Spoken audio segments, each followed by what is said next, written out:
selamat malam teman-teman peserta di PKBM Bestari paket C. Malam hari ini kita tidak belajar terkait kewirausahaan seperti yang sebelumnya, tapi pada malam hari ini kita akan belajar tentang modul kita gitu ya, di modul 10 unit 1 kita akan bahas tentang cerpen. Nah, cerpen atau cerita pendek adalah karangan pendek yang berbentuk prosa. Kemudian cerpen ini mengisahkan kehidupan tokoh, peristiwa, pengalaman, dan yang pasti dalam cerpen tokoh ini tidak mengalami perubahan nasib begitu ya. Nah, ciri-ciri cerpen ini ada 11 hal. Yang pertama, karena cerita pendek, maka tulisannya juga singkat, padat, otomatis tidak lebih dari novel, karena novel termasuk cerita panjang. Kemudian maksimal 10.000 kata. Kalau sudah melebihi itu berarti sudah bukan dikatakan cerpen lagi. Kemudian sumber cerita berasal dari kehidupan sehari-hari, baik pengalaman kita secara pribadi atau kita menuliskan pengalaman orang-orang di sekeliling kita.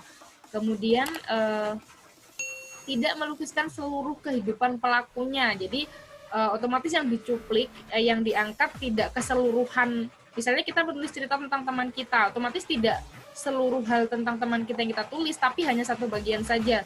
Misalnya terkait pekerjaannya saja, atau kehidupannya sehari-harinya bagaimana, atau misalnya hobinya saja gitu ya. Kemudian karena ini adalah cerita pendek, maka istilahnya habis dibaca sekali duduk. Artinya ya sebentar kita baca selesai, tidak sampai novel berpuluh-puluh judul gitu ya, berpuluh-puluh judul di dalamnya gitu. Nah, kalau ini hanya satu aja, satu bagian saja. Tokoh-tokohnya dilukiskan mengalami konflik sampai penyelesaian, kemudian menggunakan kata-kata yang ekonomis dan familiar, mudah kita jumpai di setiap harinya. Kemudian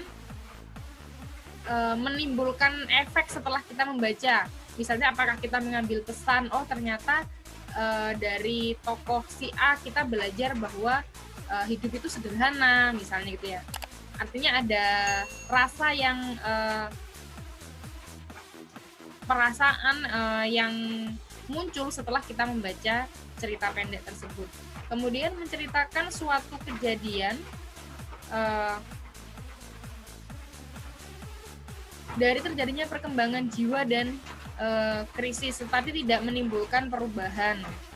Kemudian beralur tunggal dan lurus. Artinya ya alur ceritanya hanya tidak banyak alur gitu ya. Artinya mungkin alur maju saja atau alur mundur saja gitu. Penokohannya sangat sederhana dan tidak mendalam, kembali karena ini cerpen gitu ya, artinya tidak secara luas digambarkan watak tokoh secara keseluruhan, tapi hanya per bagian-bagian tertentu. Nah, tadi kita sudah belajar pengertian cerpen, kemudian ciri-ciri cerpen, selanjutnya adalah unsur-unsur yang ada di dalam cerpen. Unsur cerpen terdiri dari dua hal, teman-teman. Yang pertama ada intrinsik dan ekstrinsik. Intrinsik adalah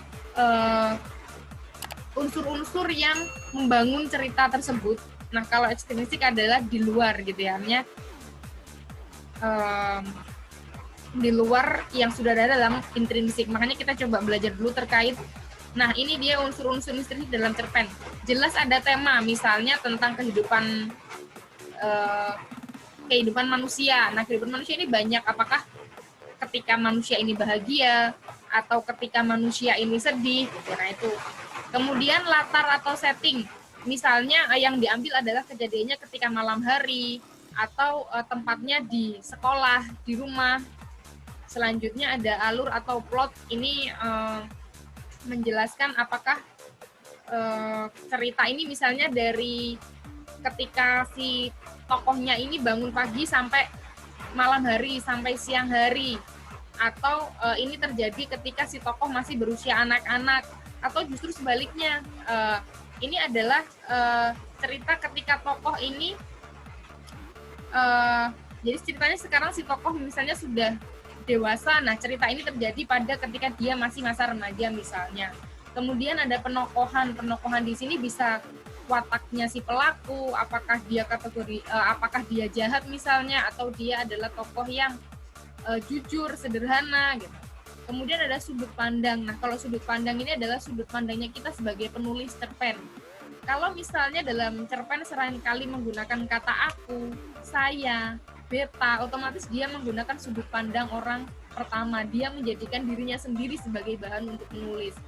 Bisa juga menggunakan dia tidak menjadi bagian, penulis tidak menjadi bagian dari apa yang dia tulis. Artinya ini menjadi sudut pandang orang ketiga, dia tidak terlibat sama sekali di cerita. Atau bisa jadi dia si penulis di cerita itu menjadi temannya tokoh utama. Nah, bisa jadi seperti itu. Ini unsur-unsur intrinsik yang ada di dalam cerpen. Artinya adalah nilai-nilai kehidupan apa sih yang bisa kita ambil di dalam cerpen itu.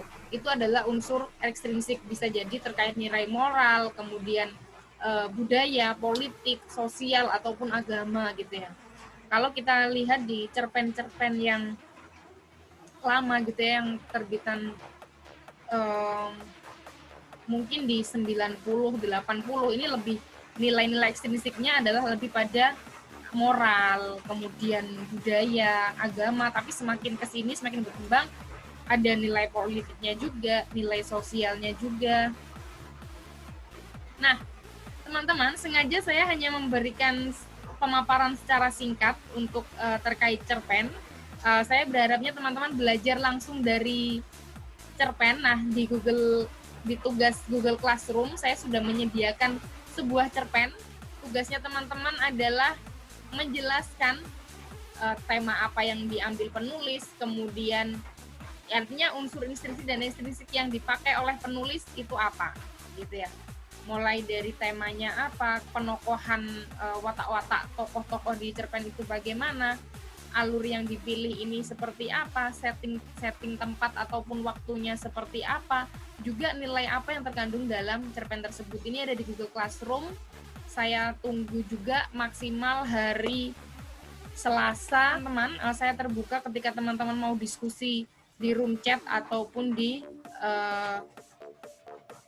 grup WA gitu ya. Terima kasih. Selamat malam, selamat belajar. Sehat selalu. Wassalamualaikum warahmatullahi wabarakatuh.